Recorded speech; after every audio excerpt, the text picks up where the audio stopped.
biggest mistake I made was hanging on to the hope that I was going to recover in 2 weeks, just like the flu. I never came to grips with the fact that I was in for a much longer process. It meant I didn't look at the practical, simple things I could do to improve my daily life. And it wouldn't have taken a lot of energy. I could have thought of them and arranged them in less than 5 minutes a day. These are 8 things that I made the mistake of not doing in the first few weeks. Number 1, the first thing would have been to find and join social media groups because they have so many benefits. They're usually an excellent source of practical coping tips from people who understand and of information about doctors and research. They are so welcoming and you can instantly find people who get it. This helps with that initial surreal feeling when your life is being changed upside down by your diagnosis. And yet everybody else seems to just be getting on with their life as usual. What also works well is that you can choose how much you're involved depending on your interest and energy levels. I went for Facebook groups because I was already on Facebook and it only literally took 2 minutes to find groups and sign up. I also chose groups that were moderated because I wanted a place where there was no negativity or disbelieving comments. Number 2,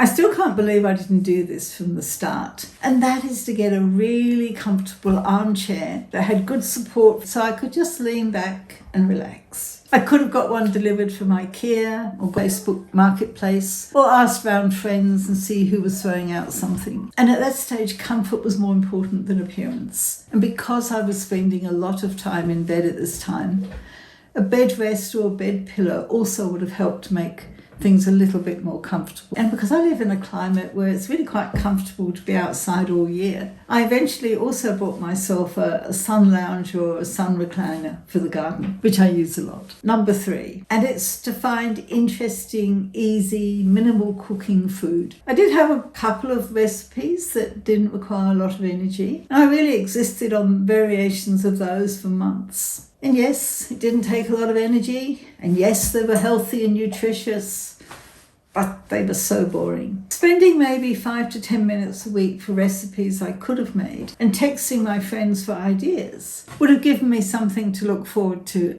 Number 4, I really enjoyed this one when I started doing it. And it was to dress up and to put on a bit of makeup and a bit of jewellery. And it made the day special and helped to break up the monotony. It would give me something to look forward to and plan. And if I caught sight of myself in the mirror, I just got that sort of lift. I've done a whole video on developing new personal rituals and celebrations for yourself. Number 5, this is probably one of the hardest things to do. And it's asking friends and family for help. Because I didn't think it was long term, I didn't. People would certainly have helped if I'd asked them. But they didn't really know what I needed on a daily basis. Some of the things that would have been very helpful for me would be to have someone go to appointments with me because my concentration was really bad. Or maybe cook some food for some of those bad patches. Number 6. This was actually something I stumbled on. For a long period, I really couldn't do much. And it seemed to me that I wasn't doing anything. Then I got the idea of every morning just writing down all the things I'd done the previous day. All the routine things like having a shower, feeding the cats,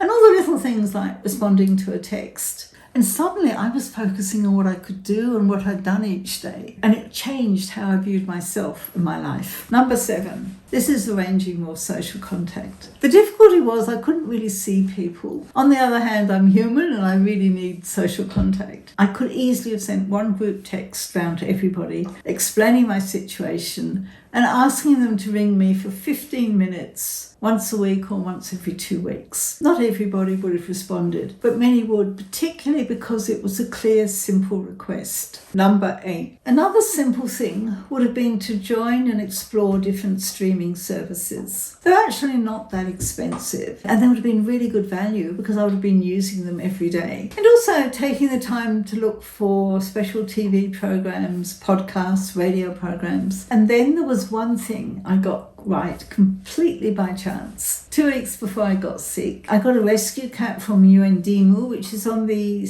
edge of the Central Australian desert. She provided endless company and interest. And when I couldn't sleep at 3 a.m, she was so delighted to play. This video has been about the things that I didn't do at the start that would have made so much difference. When I think about our situation, I'm sort of reminded of organisations who have this mantra, continuous improvement. it. And I think it's probably a useful thing to ask, what can I do to make my life better today? Please like and subscribe, and please click to watch my latest video.